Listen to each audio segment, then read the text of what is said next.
my first slide is the whole thing is basically about what I've found in the 3-4 years that I've been running my Games Hub.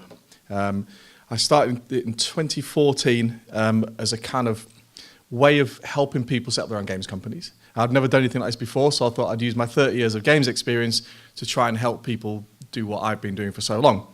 In the last 3 years, we've had about 60 people come through of all different groups and creeds and colours and everything else, from guys who are in their 50s who work down Tesco's to first-year degree students and everybody in between.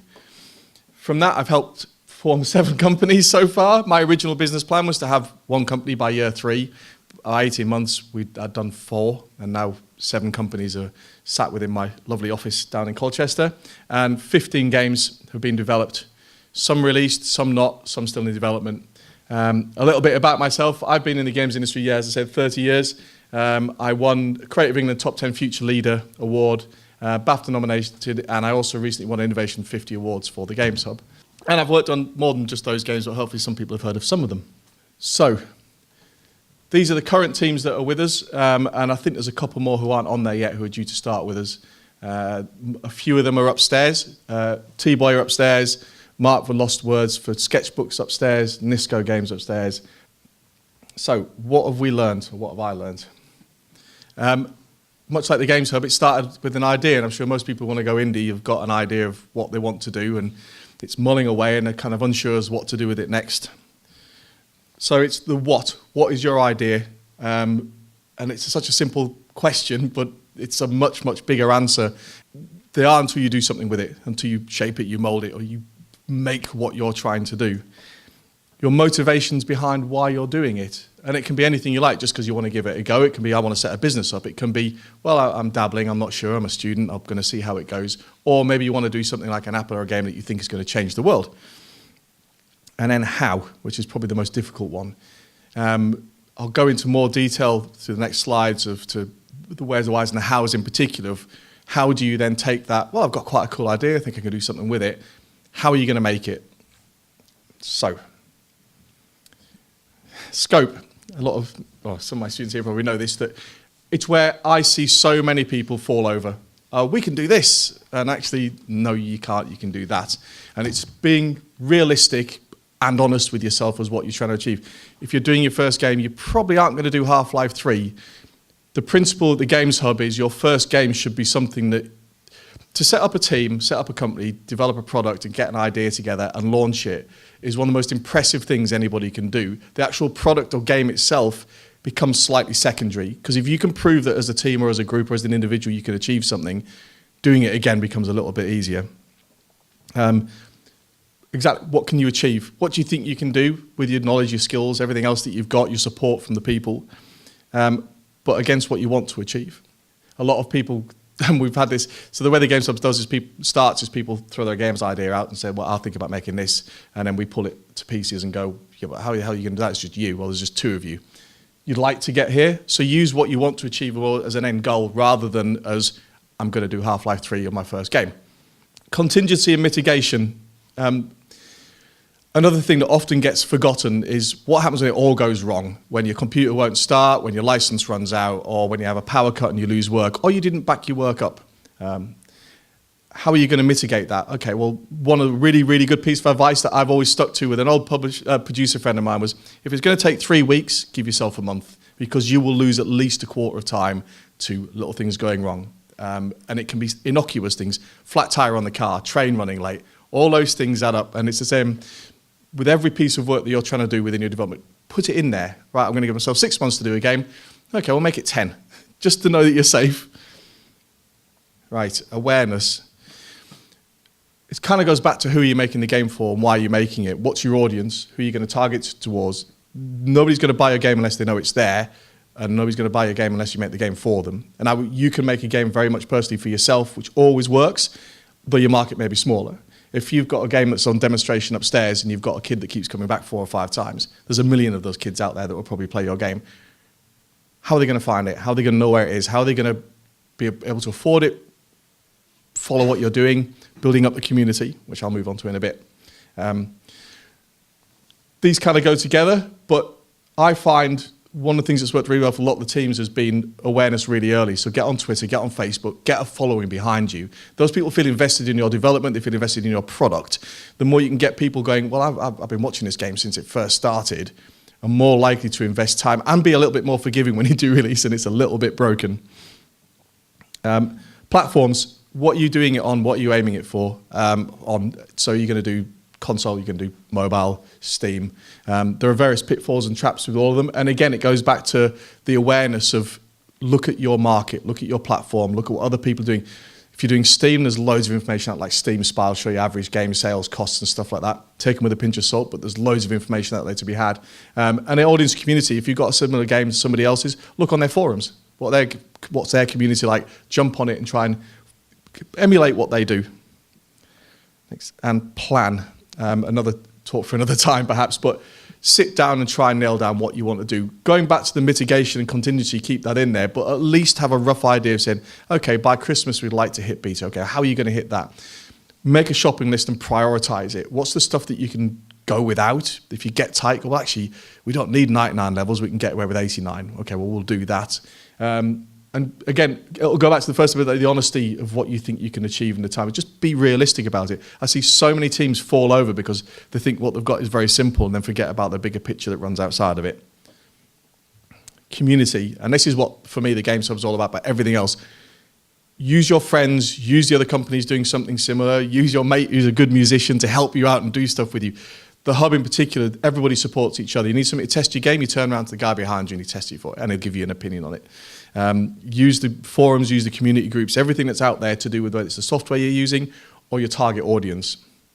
And use them to get support. If you've got a piece of software, if you're using Unity and it doesn't do what you want it to do, shout at Unity.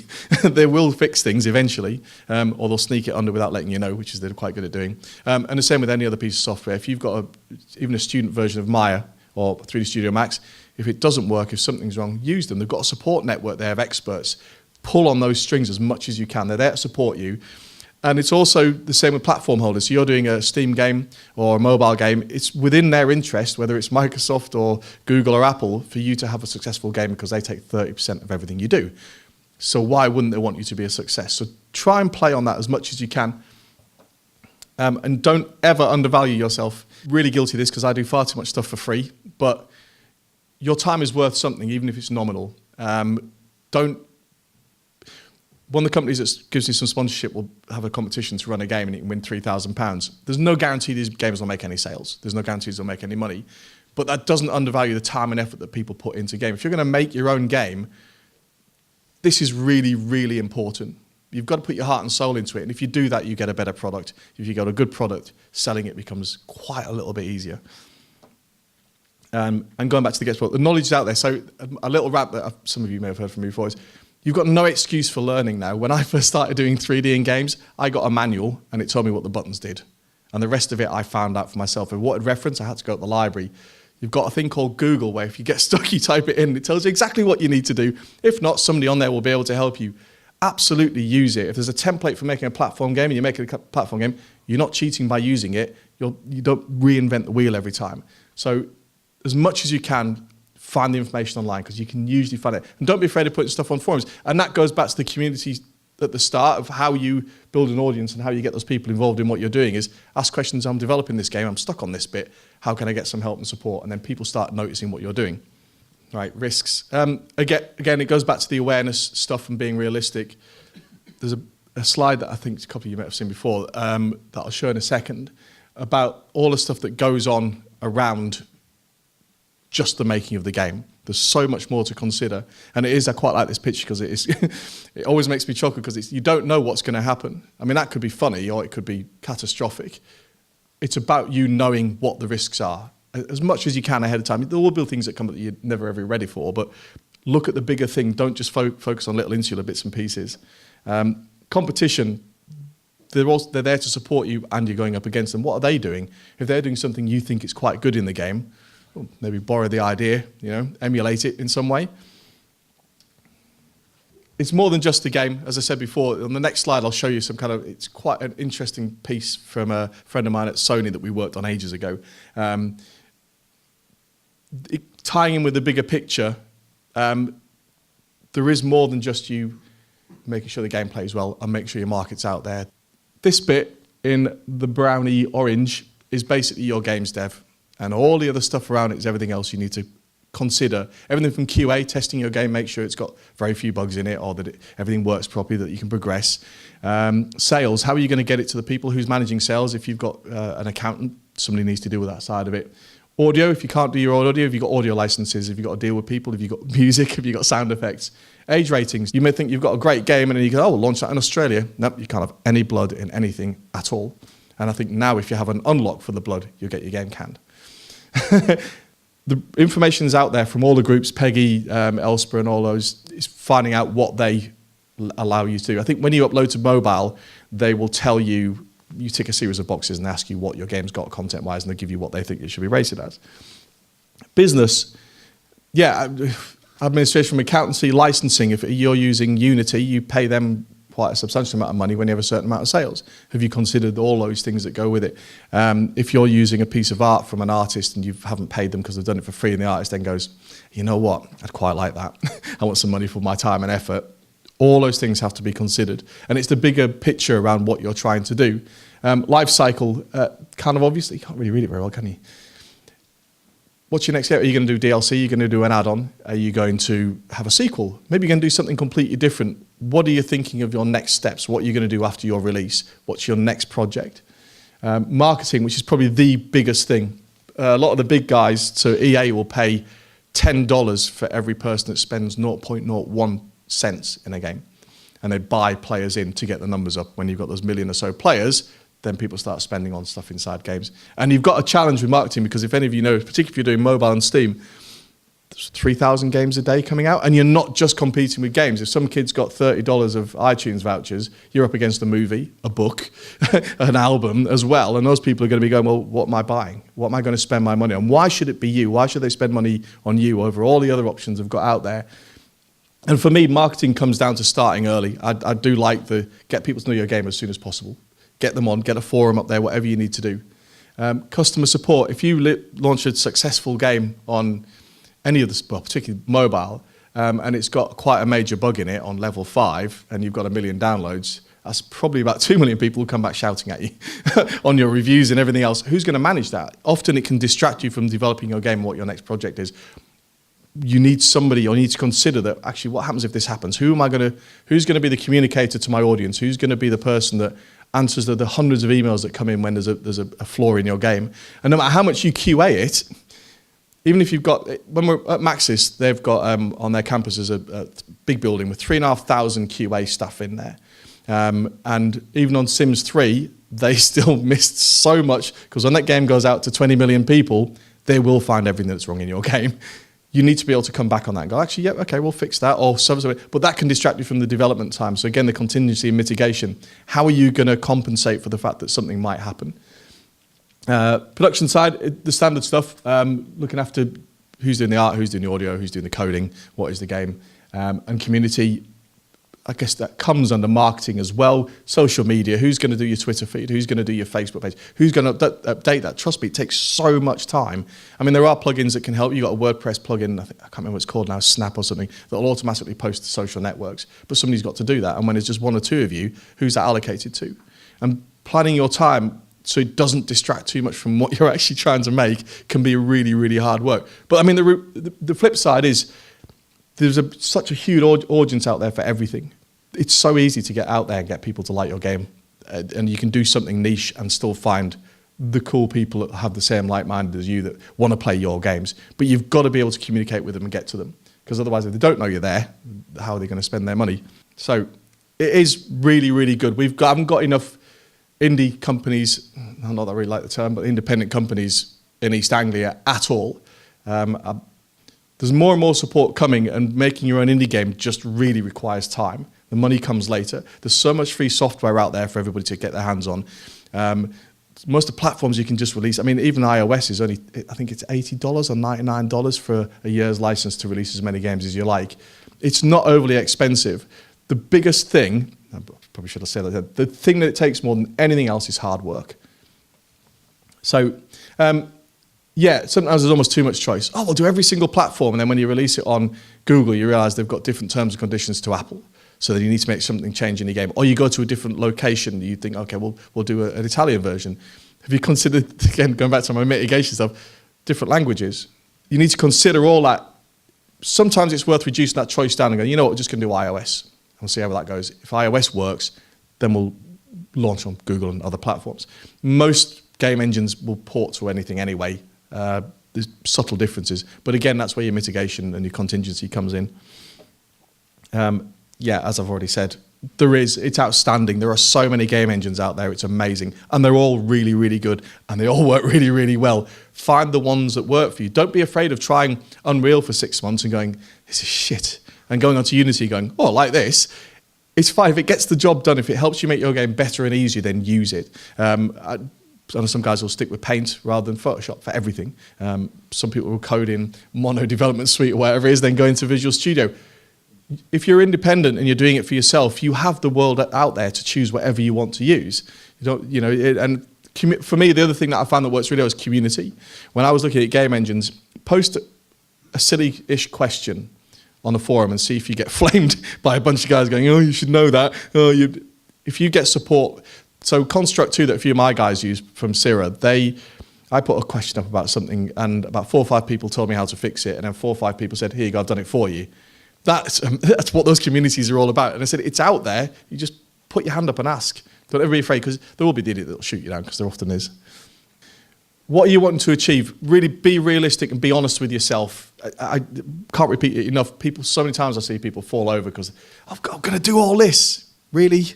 Okay, I'm not knocking anybody, but you take a step back sometimes and just be sure, because there's nothing worse than failure when you've worked so hard to try and do something.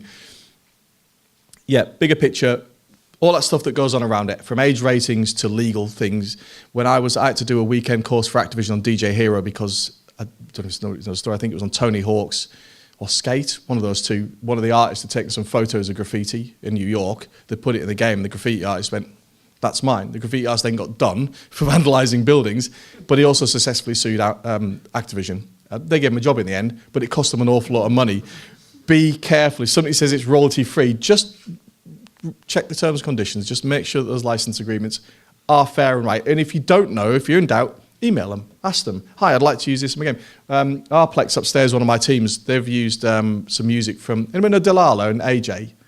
Have you heard of Delilah? No. That's a shame. Look up Delilah. I used to work with AJ at Jagex, and he's worked through Microsoft, and they're a really cool company. But they've got their own band, and they've released their own music. And they just emailed them and said, can we use your music in our game? And they went, yeah, of course you can. Simple as that. Just ask. Community, not only the people that are buying your game or wanting to download your game, but also all the other people around you as indie devs. It's a hugely amazing community, and they're really, really supportive. Everybody wants to see each other being a success, so use that, communicate with people, whether it's email, phone, meeting them at shows like this, go up and say, how's it going? Can I help? Can we do stuff together? Yeah, mistakes are good. I absolutely love making mistakes. I think it's one of the best things you can do. I'll reflect back to the scientific community who, if they just gave up first time because something failed, then we wouldn't have headache tablets. Oh, it didn't work. I'll give up now. No, keep going. Get things wrong, because you'll do things better every single time. And don't ever knock yourself for it. Always try and use it as a positive experience. A lot of people are very good. Oh, shit, that went wrong. Oh, God, I'm not very good, am I? No, you are, because you got something wrong, and you've learned from it. Next time you won't do it again. And it builds into all of these things. And again, learn and plan no matter how well you do it. Bear in mind that things will screw up quite regularly. Be prepared, and when it does, you're at least in a position to go, yeah, well, I thought I might lose a week from that or whatever. And risks, know that there's no guarantees of success, particularly if you're doing paid.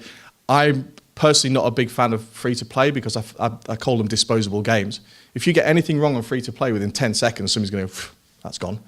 It's really, really competitive, so you have to give people a reason to keep playing your game. If you go paid, you tend to find you get, on average, better ratings, and people tend to keep your game for longer and play your game for longer, which is something else I've got to say in this. Metrics and analytics in your games. There's quite a few out there like Flurry and Delta DNA, and some are free, some you have to pay for. They analyze everything in your game. I know that we've, in the past and previous companies, tailored offers in games to some bloke in Texas who happens to play our game at 10:30 at night. So at 10:15, we give just him a 20% off sale. And we know that because we get all the data from everything every user does in every game, including their average press time on a button, how long they keep the game installed for, how often they play the game, how long they play it for, what their GPS location is when they're playing it. All that data is invaluable for you because you can then tailor your game as a better experience for the user. Cool. Okay, thank you guys.